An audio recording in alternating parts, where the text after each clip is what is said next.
जय हिंद साथियों। आज का जो हमारा प्रश्न है वो रेलवे प्रीवियस ईयर क्वेश्चंस को लेकर है। तो हम लोगों ने पार्ट 1 और पार्ट 2 दो भागों में आधे क्वेश्चन को ख़त्म कर दिए हैं। तो ये आधा क्वेश्चन और है, ये पार्ट 3 है आप लोगों का। तो इसमें भी प्रीवियस ईयर क्वेश्चन है, तो आप लोग एक बार ज़रूर इस वीडियो को देखें। हर सवाल के साथ आपको सही उत्तर मिलेगा, तो आपको सिर्फ याद ही ना रहे और कन्फ्यूजन भी दूर हो जाए आप लोगों का। तो शुरू करते हैं बिना टाइम ख़राब किए। और याद रखना, अभी हाल ही में आरआरबी एनटीपीसी का एग्ज़ाम होने वाला है, तो उसके लिए भी यह महत्वपूर्ण है। तो आप लोग एक बार ज़रूर देखें। चलिए पहला प्रश्न देखते हैं। पहला प्रश्न क्या हम लोगों का 26 नंबर। पहला प्रश्न है हम लोगों का, मेंडल में अपने प्रयोगों के लिए किस पौधे का प्रयोग किया गया था। मेंडल ने अपने जो प्रयोगों के लिए किस पौधे का उपयोग किया था। तो इसका सही उत्तर क्या हो जाएगा। ऑप्शन ए उद्यान मटर है, ऑप्शन बी गुलाब का फूल है, ऑप्शन सी लिली है, ऑप्शन डी मिर्च है। तो ये आरआरबी ग्रुप डी 2022 में और एसएससी स्टेनो में भी पूछा गया था। आप लोग ये भी बताइएगा, क्या हम लोग एसएससी के भी प्रीवियस ईयर क्वेश्चन लाएँ कि नहीं, कमेंट करके ये भी बताना आप लोग।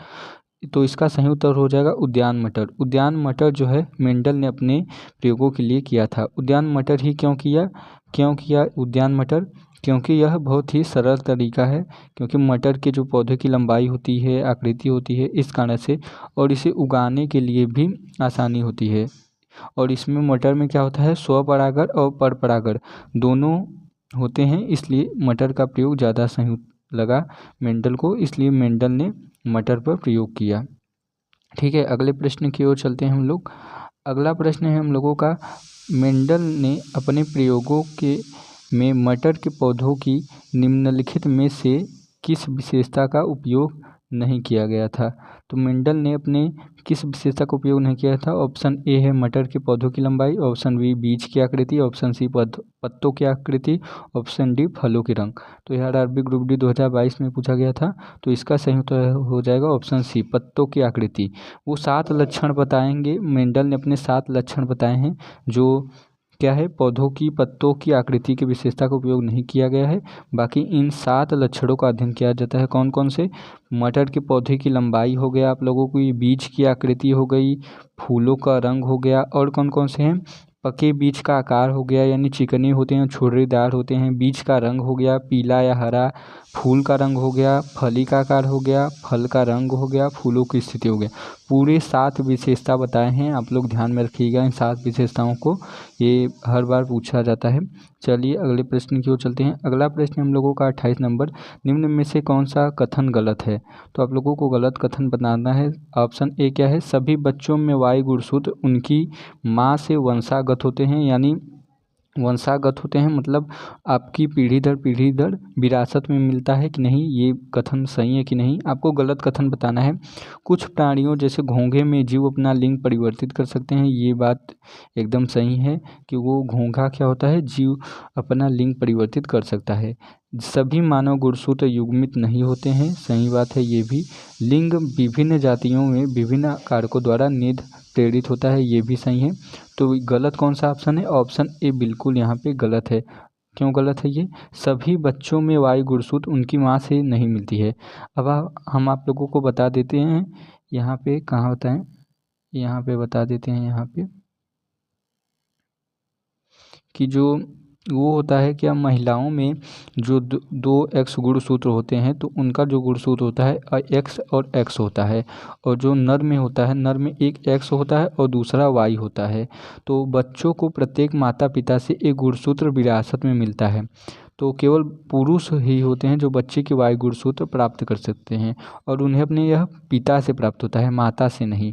तो यहाँ पे गलत ऑप्शन जो है, वो सभी बच्चों में वाई गुणसूत्र उनकी माँ से वंशागत होते हैं, ये गलत है। क्योंकि ये जो वंशागत होती है, यानी जो विरासत से मिलती है, वो अपने पिता से ही मिलती है। तो केवल यह पुरुष बच्चे ही दे सकते हैं वाई गुणसूत्र अपने बच्चों को। ठीक है, चलिए अगले प्रश्न की ओर चलते हैं। अगला प्रश्न क्या है हम लोगों का, अगला प्रश्न है हम लोगों का 29 नंबर, निम्न में से कौन सा कथन गलत है। गलत कथन आप लोगों को फिर से बताना है। क्या है, प्रत्येक जीन एक विशेष लक्षण प्रदर्शित करता है, यह बात गलत है। हाँ, यह बात गलत है। कौन सा कथन गलत है, ये आप लोग को पूछा। यह बात सही है। प्रत्येक जीन एक विशेष लक्षण प्रदर्शित करता है। जो डीएनए में होता है वो एक डीएनए में जो होता है जीन वो एक लक्षण प्रदर्शित करता है। तो ये क्या है, ये सही है। ठीक है। और डीएनए और आरएनए में एक कोड होता है, यह विशेष लक्षण का निर्धारित करता है। ऑप्शन बी क्या है आप लोगों का? ऑप्शन बी देखते हैं, प्रत्येक जनन कोशिका प्रत्येक युग्म से एक गुणसूत्र ग्रहण करेगी। ये भी बात बिल्कुल सही है, क्योंकि जो जनन कोशिका होती है उससे एक युग्म एक गुणसूत्र ग्रहण करेगी। जब X होगा तो Y में चला जाएगा, Y होगा तो X में। और अगला क्या है, ऑप्शन सी क्या है यहाँ पे? ऑप्शन सी है, युग्म निर्माण के समय दो युग्म विकल्पी एक साथ आते हैं। तो यह बात गलत है, दोनों एक साथ नहीं होते हैं, क्योंकि युग्मक निर्माण जब होता है तो दो युग्म विकल्पी अलग हो जाते हैं, ताकि प्रत्येक जो होते हैं युग्म में प्रत्येक जीन के लिए केवल एक युग्म विकल्पी होते हैं। निषेचन के दौरान यानी जब स्पर्म जाता है, आप लोग पढ़े होंगे, नर और मादा युग्मक के युग्म विकल्पी जो होते हैं वो एक साथ आते हैं, तब इससे संतान में जीन के दो युग्म विकल्पी होते हैं, लेकिन एक साथ नहीं आते हैं, अलग अलग आते हैं। ठीक है, तो ये क्या है, ये ऑप्शन गलत है। ऑप्शन डी गुणसूत्रों में स्थित होते हैं, ये सही है। यह कथन भी सही है, क्योंकि डीएनए के जो खंड होते हैं वो डीएनए गुणसूत्रों पर निर्धारित होते हैं। तो ऑप्शन सी बिल्कुल ही गलत है। तो ये बात आप लोगों को याद रखना है, ऑप्शन सी गलत है। युग्म निर्माण के समय दो युग्म विकल्पी एक साथ नहीं आते हैं। ठीक है, अगले प्रश्न की ओर चलते हैं हम लोगों का। अगला प्रश्न क्या है? अगला प्रश्न है, मेंडल ने मटर के पौधे के अनेक विपर्यासी दृश्य लक्षणों के आधार पर प्रयोग किए हैं, उनमें से कुछ निम्नलिखित थे। तो आप लोगों को ये पढ़ना है निम्नलिखित थे क्या क्या थे मंडल ने। अभी हमने लंबे और छोटे पौधे होते थे मटर के, सफ़ेद और बैंगनी फूल होते थे, गोल और झुर्रीदार बीज होते थे, ये आप लोगों को बता दिया। अब इसमें से एक सवाल पूछा है आप लोगों को, इनमें से कौन से मटर के पौधे में पाए जाने वाला अप्रभावी लक्षण है? अप्रभावी लक्षण ये है आप लोगों को दिखाई दे रहा है, यानी जिसके लक्षण बताओ, जैसे झुर्रीदार बीज हो गए, छोटे पौधे हो गए, बैंगनी रंग का हो गए, तो ये आप लोगों का क्या बता रहा है? लक्षण बता रहा है। तो यहाँ पे कौन सा ऑप्शन आप लोगों का सही हो जाएगा? ऑप्शन ए यहाँ पे दिया गया है कि झुर्रीदार छोटे और बैंगनी होते हैं, गोल छोटे और सफ़ेद होते हैं। पे आप लोगों का दिया गया है कि बैंगनी और छोटे और गोल होते हैं, जो झुर्रीदार छोटे और सफ़ेद होते हैं। ये आप लोगों का बिल्कुल सही है, यहाँ पे आप लोगों को दिखाई दे रहा है। आरआरबी ग्रुप डी 2022 में पूछा गया था, जो मटर के दाने होते हैं वो छोटे होते हैं, सफ़ेद होते हैं और झुर्रीदार होते हैं। ये मेंडल ने प्रयोग करके पता लगाया है। यहाँ पर आप लोगों को यहाँ पर दिख रहा है कि मेंडल ने पत्तों को कैसे पता लगाया। झुर्रीदार यहाँ पे लिखा गया है, यहाँ पे कहाँ है? झुर्रीदार बीज हैं, छोटे पौधे हैं कि झुर्रीदार होते हैं, छोटे होते हैं और सफ़ेद होते हैं। तो ऑप्शन डी आप लोगों का बिल्कुल सही हो जाएगा। तो अगले प्रश्न की ओर चलते हैं। अगला प्रश्न है 31 नंबर, ये देखते हैं ये क्या हो जाएगा। डीएनए में विशेष स्थानों में कट किसके द्वारा निर्मित होते हैं? जो डीएनए में होता है वो विशेष प्रकार से किस में युग्मित होता है? तो ये आप लोगों का हो जाएगा यहाँ पे, ये आप लोगों का हो जाएगा एंडोन्यूक्लियस। ऑप्शन ए एंडोन्यूक्लियस है, ये ही आपका सही हो जाएगा। ऑप्शन बी प्लाज्मिड, ये गलत हो जाएगा। ऑप्शन डी ये भी गलत हो जाएगा। ये जो रिकॉम्बिनेंट डीएनए है इससे भी नहीं होता है। ऑप्शन सी भी गलत है। ऑप्शन ए एंडोन्यूक्लियस जो होता है ये क्या होता है? एंजाइम डीएनए अणुओं में विशिष्ट स्थानों पे कट लगाता है। तो ये ऑप्शन सही हो जाएगा आप लोगों का। अगले प्रश्न की ओर चलते हैं 32 नंबर। 32 नंबर आप लोगों का ये प्रश्न है कि मनुष्यों में जब X गुणसूत्र वाला एक शुक्राणु अंडे को निषेचन करता है। यह सवाल आप लोगों का आरआरबी कांस्टेबल 2019 में पूछा गया था। तो इस प्रश्न को बहुत ही ध्यान से सुनिएगा। मनुष्य में जब X गुणसूत्र वाला एक शुक्राणु अंडे को निषेचन करता है तो युग्मनज के रूप में क्या विकसित होता है? युग्मनज के रूप में क्या विकसित होता है, ये आप लोगों को बताना है। तो सबसे पहले यहाँ हम लोग देखते हैं कि क्या कह रहा है। सवाल को सबसे पहले अच्छे से पढ़िए।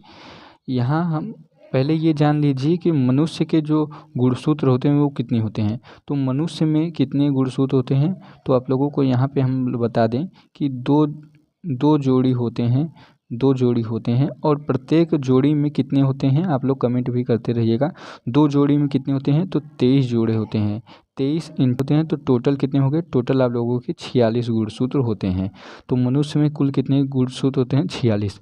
और मनुष्य में आप लोगों को यहाँ पे बताएं कि मनुष्य में क्या होता है, एक्स, जो 23 गुणसूत्र होते हैं उसमें एक्स और एक्स होता है। और महिलाओं में जो होता है वो, सॉरी, यहाँ पे महिलाओं में जो होता है वो एक्स और एक्स होता है। और जो पुरुष में होते हैं वो एक्स और वाई होते हैं। पुरुष में क्या होते हैं, एक्स और वाई होते हैं। तो यहाँ पे आप लोगों को क्या कहा है कि मनुष्य में जब एक्स गुणसूत्र वाला, मनुष्य में क्या है, एक्स गुणसूत्र वाला एक शुक्राणु है और अंडे को निषेचित करता है, तो आप लोगों को क्या बनेगा।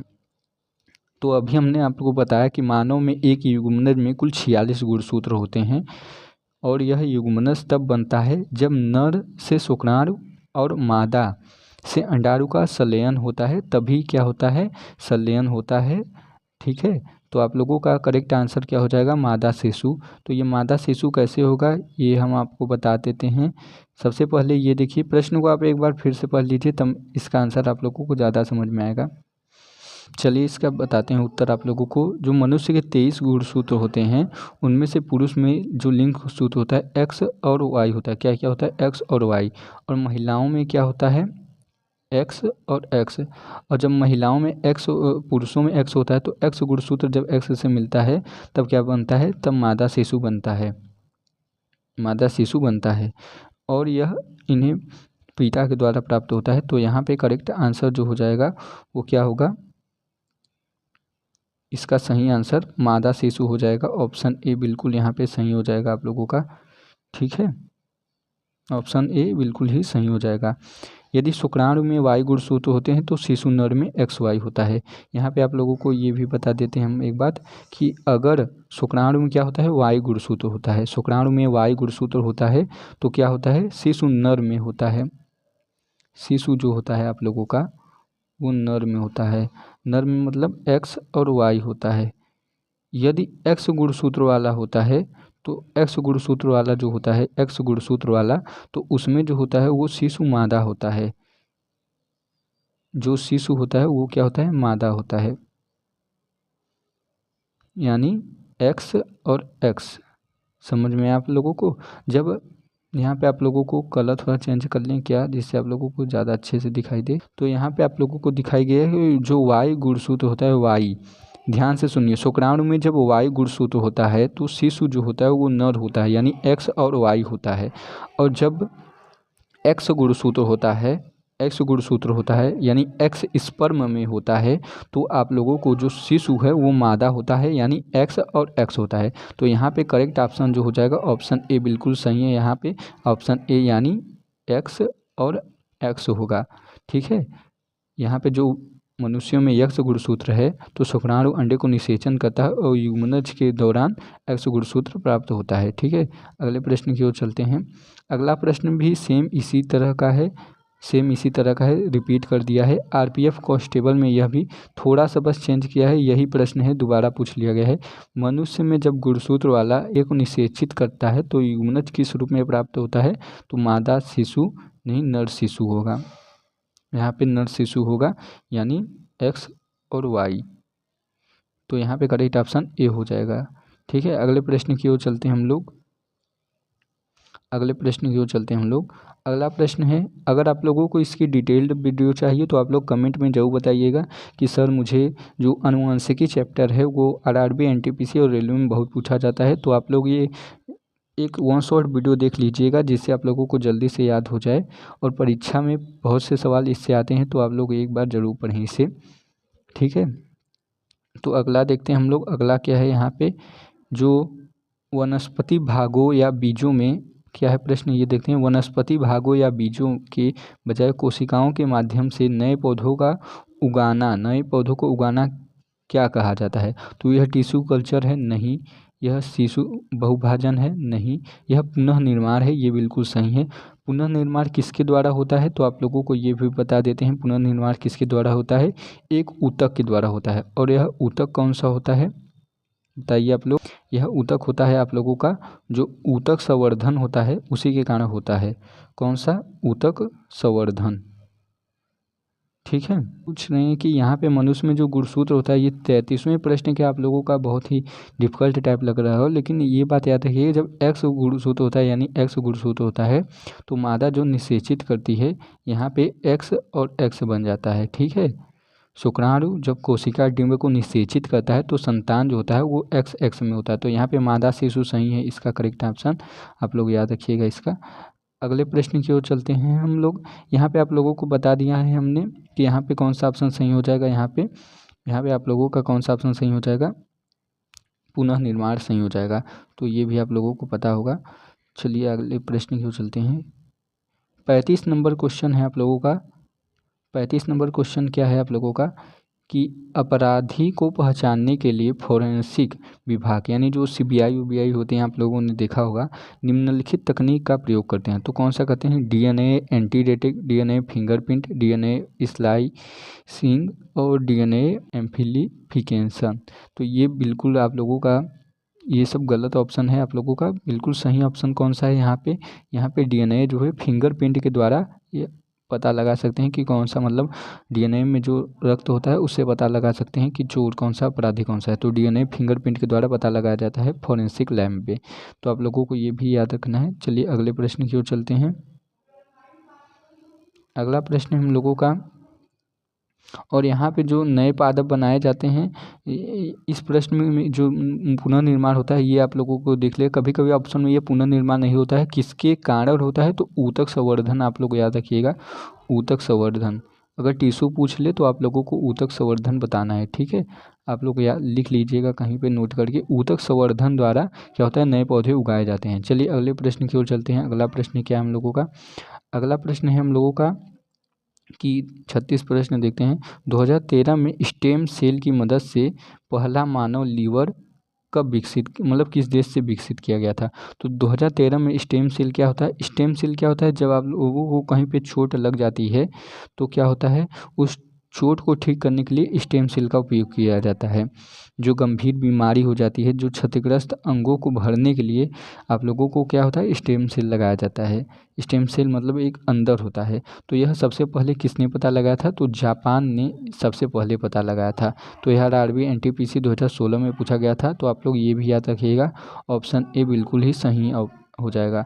अगर आप लोगों को वीडियो अच्छी लगी होगी तो चैनल को सब्सक्राइब कर दीजिएगा, और वीडियो कैसी लगी कमेंट करके ज़रूर बताइएगा। और हाँ, रुकिए अभी एक सवाल आपके लिए भी है, तो उसका उत्तर आप लोगों को कमेंट करके बताना है।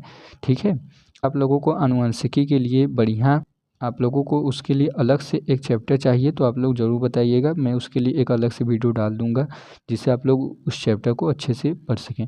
तो आप लोगों के लिए प्रश्न है, कौन सा प्रश्न है वो, ये रहा। तो ये आप लोगों का प्रश्न है कौन सा, विद्युत धारा का सबसे अच्छा चालक होता है। आप लोगों को इसका आंसर क्या बताएं, ये क्वेश्चन है आप लोगों का, आप लोगों को आंसर बताना है इसका। एक सवाल ये आपके लिए है और इसका उत्तर आप लोगों को कमेंट करके इसके नीचे बताना है, और जिसका जवाब सबसे पहले आएगा और एकदम सही आएगा उसका नाम मैं अगली वीडियो में ज़रूर लूँगा। तो आप लोग कमेंट ज़रूर कीजिएगा। ठीक है, कमेंट करना है आप लोगों को, ये आप लोगों का HW है। ठीक है, और जो सबसे पहले कमेंट करेगा मैं उसका नाम अगली वीडियो में ज़रूर लूँगा और उसका कमेंट भी दिखाऊंगा। ठीक है, तो आप लोगों को ये वीडियो अच्छी लगी होगी तो धन्यवाद आप सभी का।